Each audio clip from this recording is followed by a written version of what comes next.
नमस्कार दोस्तों आज हम जानेंगे प्रेसिडेंट ऑफ रशिया यानी कि पुतिन जी के बारे में। हाल ही में 4 या 5 तारीख के अंदर पुतिन जी इंडिया आने वाले हैं और इनके आने के क्या मायने होंगे ये आज हम जानेंगे।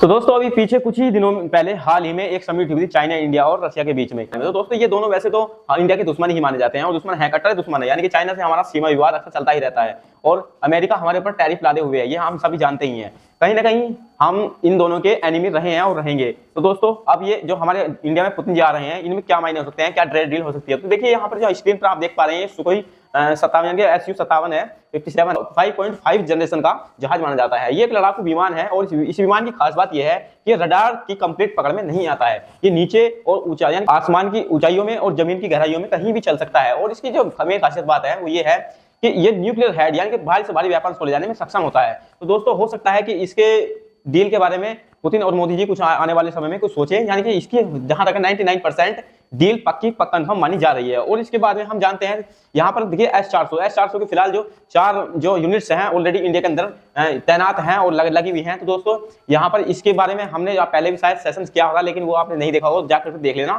खैर तो इसकी 4 यूनिट हमारे इंडिया में आई हुई है, लेकिन ये जो हमारी यूनिट्स हैं अभी हमारी बरकरार ऑलरेडी 8 यूनिट्स की बात हुई थी, तो 4 हमारी ऑलरेडी वहां पर रह चुकी है।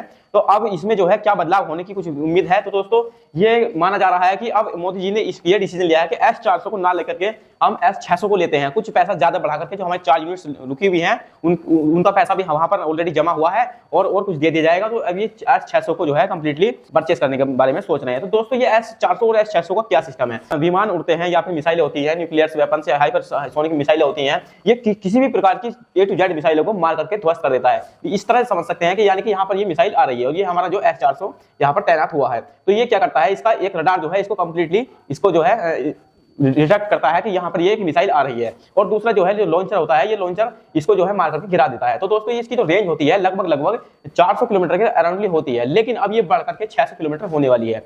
और 600 किलोमीटर का ये अंदाजा मानिए कि यानी कि हमारे जो इंडिया का मैप होता है टोटली जो उसके अराउंडली आता है, तो आज लगभग आधे चाइना के अंदर जाकर हम उसको जो है डिटेक्ट कर सकते हैं। चाइना के अंदर किसी भी उड़ रहे हवाई जहाज या किसी भी वेपन्स को हम डिस्ट्रॉय कर सकते हैं। इस तरह से आप इसके बारे में जान सकते हैं। और दोस्तों और क्या मायने हो सकते हैं मैं आपको अच्छे से समझाता हूं। देखिए दोस्तों ये S-600 का सबसे मेन रीजन क्या है कि S-600 बहुत ज्यादा कंप्लीटली हमारे इंडिया के लिए महत्वपूर्ण हो चुकी है। यहाँ पर आप देख सकते हैं ये इंडियन मैप है, यहाँ पर जो ये चाइना द्वारा इंडियन मैप जो है बनाया गया है। तो दोस्तों यहाँ पर आप देख सकते हैं ये जो है इंडिया का मैप हम जो बनाते हैं वो इस तरह से कुछ करके बनाते हैं, लेकिन यहाँ पर ये एरिया अक्साई चीन यानी कि चाइना ने ऑलरेडी कब्जाया हुआ है और ये इतना एरिया आप मान सकते हैं कि ये POK यानी कि पाकिस्तान ने घेर रखा है। तो अब जो प्रॉपर इंडिया का मैप जो बचा हुआ है वो लगभग इतना ही बचा हुआ है।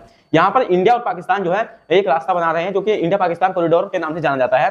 तो कहीं ना कहीं हमारे लिए S-400 को अगर हम 4 यूनिट्स को तैनात करते हैं तो हम उसको कहाँ पर तैनात करेंगे, क्योंकि कहीं ना कहीं हम बांग्लादेश से भी घिरे हुए हैं, कहीं ना कहीं हम चाइना से भी घिरे हुए हैं, कहीं ना कहीं हम और पाकिस्तान से भी घिरे हुए हैं। हो सकता है चाइना की कोई और नया दुश्मन हमें क्रिएट कर दे। पीछे श्रीलंका जो नीचे पड़ता है, श्रीलंका को वो हमारा एनिमी दुश्मन बना चुका था, लेकिन वो किसी तरह मोदी जी की सूझबूझ की वजह से हमने उसको जो है अपने फेवर में ले लिया। तो दोस्तों यदि हमारे पास S-600 हमारे पास आ जाता है तो इससे हमें क्या फायदे होने वाले हैं, हम लगभग चाइना की आधे चाइना में हम इसको कवर कर सकेंगे। यानी कि यदि चाइना यहाँ से कोई विमान उड़ाता है, फाइटर जेट्स उड़ाता है या फिर कोई मिसाइल हमारे ऊपर दागता है तो हम उसको वहीं पर डिस्ट्रॉय कर देंगे। और S-400 यानी कि S-400 का हम इसको जो यूनिट्स हैं पाकिस्तान की तरफ हम आराम से लगा सकते हैं, क्योंकि जहां तक है पाकिस्तान के एरिया को हम आधे एरिया को कवर कर सकते हैं S-400 से। लेकिन चाइना का जो एरिया है वो आप देख सकते हैं वो ज्यादा लंबा है, तो उसको S-600 से ही कंट्रोल किया जा सकता है। तो जहां तक है हम इस डील के बारे में आपको बता रहे हैं, ये डील 100% कंफर्म होने जा रही है, इसमें कोई दो राय वाली बात नहीं है। और तीसरी डील सबसे बड़ी है, आपको पता ही है कि हाल ही में अमेरिका के चलते सैंक्शंस के कारण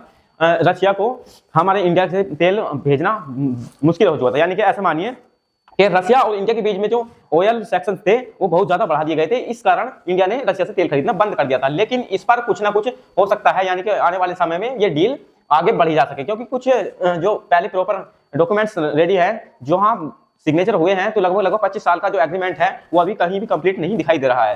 तो यहाँ तक है ये ऑयल को दोबारा से रिफाइनरी स्टार्ट हो सकती है, यानी कि आयात निर्यात दोबारा स्टार्ट होने जा रहा है।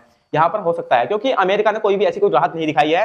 अमेरिका ने पहले हमसे कहा था कि हम आप यदि रशिया से तेल खरीदना बंद कर देते हो तो हम आपको जो है सेशंस जो आपके ऊपर सेक्शंस लगाए हमने टैरिफ वॉर लगा दिया है वो हम कम कर देंगे, लेकिन अमेरिका ने ऐसा कुछ भी नहीं किया है। आप इस बात को भली बात जानते हैं, अमेरिका जो है एक दोगला कंट्री है, वो कभी भी किसी का अपना सगा नहीं है। तो अमेरिका इसमें क्या करेगा क्या नहीं करेगा, लेकिन रशिया और इंडिया की ये डील कंफर्म होगी ही होगी, ये बात हम आपको बता रहे हैं। तो दोस्तों मिलते हैं अगली वीडियो में। जय हिंद।